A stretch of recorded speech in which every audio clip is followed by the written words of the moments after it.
you have a hard time on actually doing that, or were you like initially, I'm okay with just doing a project without my love team in the picture? Oh, no way. I mean, I started my whole journey with MAYMAY. I went through ASAP to La Luna to Loving in Tandem. Everything, every project that I had was with May, and of course you get used to that. You get used to that partnership. You get used to that tandem. That she's my backup plan if I need one. And I was really, really nervous coming into this project because, for example, in ASAP Chilla, if I make a mistake or mabubulol ako sa spills ko, Maymay is really there who catches me. And on set, it's like that as well. So if we're given the freedom to experiment and stuff, and I mess up, she's always the one that picks me up. And so going to this project without her, without that safety net, it was a really scary thing. But I told her on the premiere night, this is not just our success, the cast, the production success. It's her. She's really a big part of it because, first of all, the experience I got is hers as well. Whatever I experienced, she did as well, and the confidence I got to even sort of go to the go-see and to the script read. I was so scared for every step of this production, but she was there backing me up. So yeah, it was difficult, and I mean, would I want to do it again? I'm willing to try it again, like doing it alone, but it's gonna be 10 times more fun if Maymay's part of it. So if I knew if Maymay was in this project, it would be even more fun. Yeah. Okay. It's been 2 years. Overall, the love team has worked with so many projects. What have you learned working alone in this film? I have to have more faith in myself, I think. And I have to learn to control my nerves. Because, like, at the beginning you said, you don't think too much about the future. I was thinking, like, I don't know. Honestly, I'm gonna tell you something I didn't really want to say, but I think it fits the occasion. Before we even started shooting, I was already trying to think of things I was gonna say in the media launch. I'm so grateful. None of everything I thought of I didn't say because it was so cheesy. It's like, when you start thinking about, like, I'm gonna win an award and stuff like that, but you haven't even started yet. I was just thinking about, it was nice to dream. I don't know, it was cool. But the things that I learned about this, not to overthink, because when you overthink and you get too far in the future, you forget where you are in the now, in the present.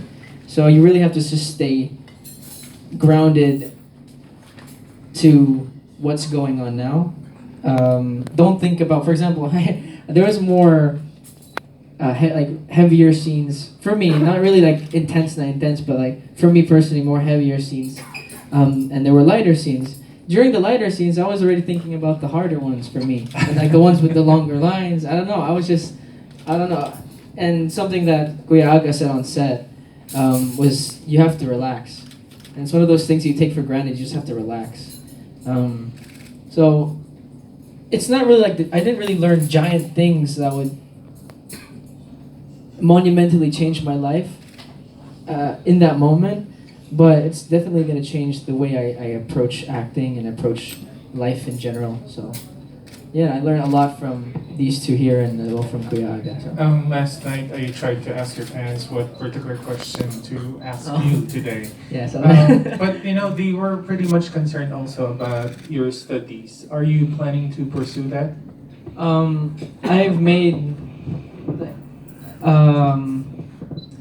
I've actually given myself a deadline. If I haven't finished my school within the next 2 years, regardless of how well it's going, I want to stop. But I really hope that doesn't happen because I want to find a way. My parents and I were really exploring a lot of options as well. Maymay is actually a lot more ahead of me in that in that area. She's already like 3/4 of the way there. I'm willing to say she's already close to starting again, which I'm really happy about. I'm really, really happy about. For me, we're really exploring a lot of options too, and I think it's reasonably to say that I'm close to getting back into it too because I'm learning a lot of stuff about this industry, but I'm just keep on thinking like if something goes wrong, where will my experience on the set and learning how to relax take me? So, yeah, my answer is I'm close to getting back into it, and don't worry, it's still very much present on my mind. All right, thank you. Ms. Bea, going back to the experience actually working with Mr. Agamula, you have a slight, well, obviously you have a slight difference in age. Was that like a little uncomfortable for you, or was it, do you think it was actually needed in the script? Well, actually, if you watch the movie, hindi siya masyadong pinag-usapan eh. And hindi siya kailangan pag-usapan. Hindi rin kami nag-pretend like I was older, Yeah. hindi siya nag-pretend like he was younger. Uh-huh. Nag-fit lang siya dun sa roles. And I guess yun yung intention, na yung role kasi ni Nick, kailangan marami ng pinagdaanan, marami ng pinagsisihan sa buhay, at gusto niya mag-start again, or gusto niya mag-give back. So, siguro tamang-tama lang yung age ni Agamula. At tamang-tama yung role ko naman bilang Ali, na gusto ko pang marami pa akong gustong gawin sa buhay, gusto ko pang mabuhay. Kaya patama din sa age ko. So, hindi naman siya issue. You've mentioned in like the recent videos that you wanted to live in Vancouver. Yes. Why do you say so? Was it like it was worthy to replace with the Philippines? Is it that much of Hindi a ko naman difference? sinasabi na I will live there forever, but maybe for a time. But Vancouver is a beautiful city. And marami rin ako naging kaibigan while filming First Love, no? So, I must say, pwede ko siya maging second home. And actually, consider ko pa rin siya hanggang ngayon. Oh, wow. Thank you so much. Thank you. Maraming salamat, John. Next naman na magtatanong dito ay si Mami Jo Bonson. Hello, congratulations